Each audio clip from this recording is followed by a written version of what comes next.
A philanthropist, bibliophile, and driving force in Nevada education and arts, Beverly Rogers, chairman of the Rogers Foundation, joins us this week for Nevada Week in Person.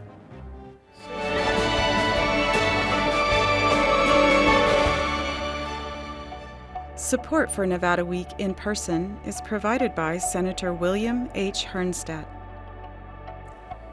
Welcome to Nevada Week in Person. I'm Amber Renee Dixon. She moved to Southern Nevada in 1962, and it was her family's experience here in those early years that sparked a lifelong passion for Las Vegas and its well-being. Chairman of the Rogers Foundation, which reports giving more than $89 million to students and programs that support them.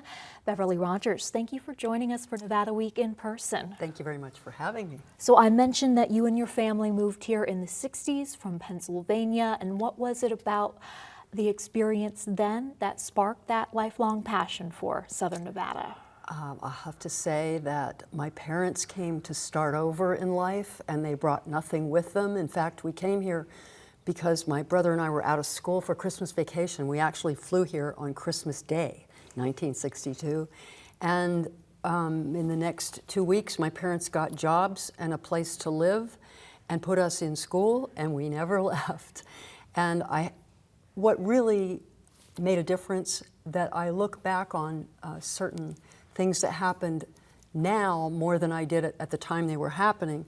But I could see that I knew that my parents were starting over. They didn't bring furniture. They had nothing. They barely had the clothes on their backs. They didn't have jobs. They didn't. But they made friends very easily, and they were both smart people, and they were able to. They worked very hard. They each worked 2 jobs.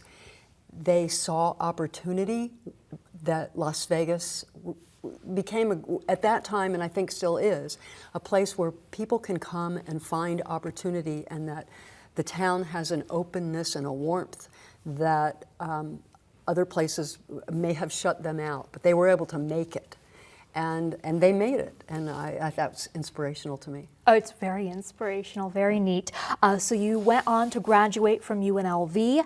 You went on to work in sales and marketing in television and radio. Is that how you met your late husband, Jim Rogers, who owned Channel 3 here in town? That is. I worked there for over a year. I had worked for a couple of radio stations and a couple of other television stations. I went to work at Channel 3. I worked there for over a year. One day I came back to the station. I worked in sales, in commercial sales. So I came back to the station.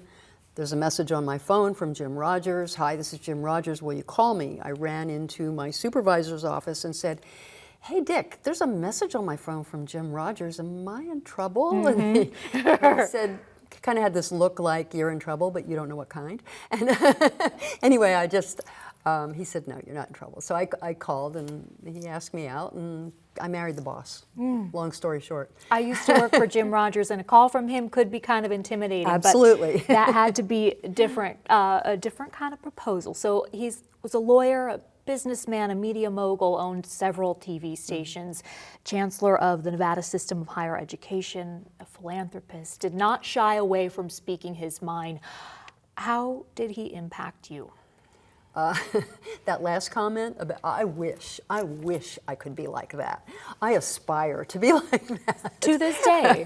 Yes, but yes, I also had a penchant for his big thrust was leaving his money to education and students who might not otherwise have opportunity.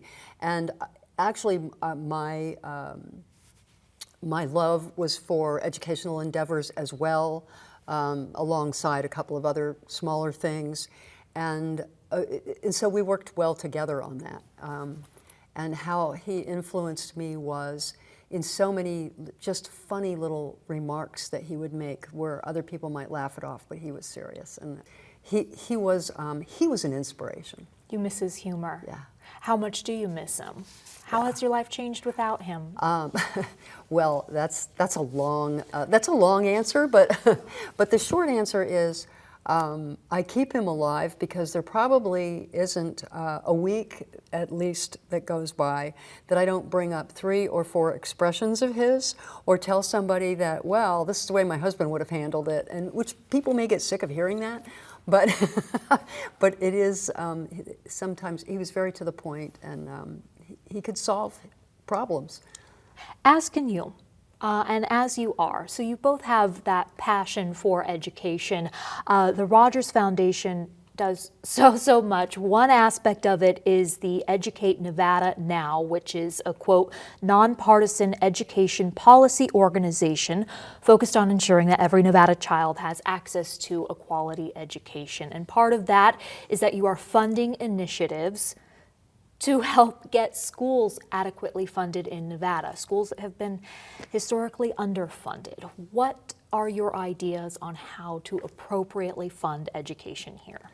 That is requires another long answer. Right. On the short end, I think what's important for people to understand is that public schools need to be funded to the level that the resources they receive are fair, adequate, uniform. I'm talking statewide, I'm talking rural, I'm talking local, I'm talking both on the level of student funding and on the level of making each of the schools adequate and having the right, equitable for all students and having the right resources to bring the kids up. Because I will mention this. Every year we give out a lot of scholarships. Yes, you do. And the application process is open right now. Yes, it is. And I just want to tell you, and I would like the audience to know how heartening an experience it is for those who just read the paper and read that we're, 55th out of 50 states in terms of where we fall. The kids who we take in hundreds and hundreds of applications. We have several people read and vet them. We ask for so a lot of personal information, a lot of school information, how much they participated in things, what their goals are in the future. We ask them to write an essay. We vet those, then we interview 60 to 80 kids, which is something a lot of people don't do when they're giving scholarships. It is 15 minutes per person. We do it boom, boom, boom, boom, boom, every day until we do them all. All of us at the table cry in between our 15-minute things. These kids want to change the world. They are bright. They are resourceful. They are unbelievably smart, and it's nothing like what you would think by what you read in the paper. And we have kids who we end up helping to go to schools who might qualify for Harvard, and they might even get a scholarship from Harvard, but it's not enough to cover everything. So we can send kids to Harvard. We can send kids to we have kids at Columbia and Villanova and Oklahoma and Michigan and Stanford and Berkeley and UCLA, and we have kids who are going to be veterinarians and policymakers and in government and in medicine, and these kids are coming out of our public school system. Well, so some might say, well, Beverly, then obviously the system's working if you are meeting these. And that's because the kids who are coming in are getting some help with on the resources end. And I'll give you an example of that kind of help. We have a group we support called CORE, and CORE offers, it's a program that offers wraparound services for 2 generations. So they also have programs that help the parents and the entire family with things like basic needs and helping the parents learn language, that kind of thing. But for the kids themselves, they go through tutoring and mentoring and character building exercises. They get involved in community service. They're offered any kind of mental health needs. These are the kind of resources that help these kids make it. So the Rogers Foundation seeks to empower Nevadans through education, but also through art. Your latest project is the Beverly Theater, a 14,000 square foot film house and performance theater in downtown Las Vegas. What did you think was the need for that? We don't have an art house independent theater in Las Vegas, and this one will be, relatively small, but built it to be able to do a lot of different kinds of things. So, we'll have a literature focus with authors coming in doing readings. We'll be working with the Writer's Block next door. We'll have a film focus on a lot of fun things that I'm not even going to disclose right now. And we'll have some live entertainment also. What is the latest on when that might open? So we'll be doing a soft opening after the first of the year, and then we're going to be a little vague about the actual opening because we have some really sophisticated sound equipment that no one else in town has, and we have to have people come in and practice it and teach. I want to say us, it's not me. I'm not learning any. I'm like, no, I can't do that. But. Well, you talked about the literary aspect. Another arm of the Rogers Foundation is the Beverly Rogers, Carol C. Harder Black Mountain Institute at UNLV. Explain to me what it is. It's unique. It is. It's been around for 10 or so years. And Carol Harder actually started it when she stepped down from the presidency, and I got involved with her. And then, long story, that how it's kind of, our names on it was kind of a gift from Jim. So, but the Black Mountain Institute it starts as an academic program. It is a literary program to support the creative writing school and the creative writing students at UNLV. In addition, it takes in writing fellows from all over the country, all over the world even, who are, in most cases, first-time authors. And then another area, our City of Asylum. We were the first City of Asylum in the United States to take in writers whose lives are in peril in their own countries. And they can't publish. Not only can't they publish, a lot of them are here because if they go back, they would be in trouble. Be in trouble. Their be lives. In jail at the very least. Yeah. Wow. Okay. So, I'm sorry to interrupt you. No, that's okay. I was just going to say what that has in common. BMI has in common with what we do at the foundation, which is what I do as an individual, which is try to remember and think about and consciously think about the people who don't have a voice.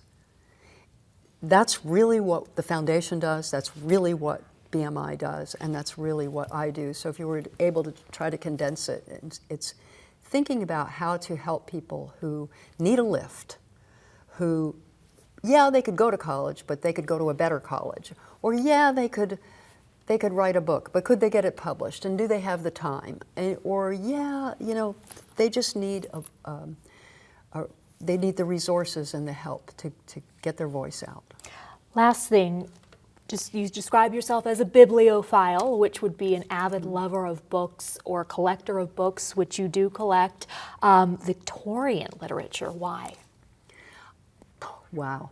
Why? Another long I went question. back to school much later and got a master's degree in literature and studied a lot of Victorian literature.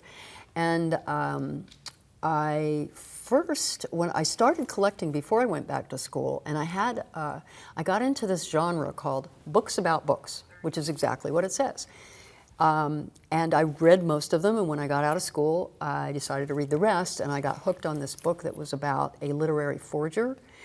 And I read everything by and about him that I could get my hands on, and from that, he was a person who forged poets of the 19th century.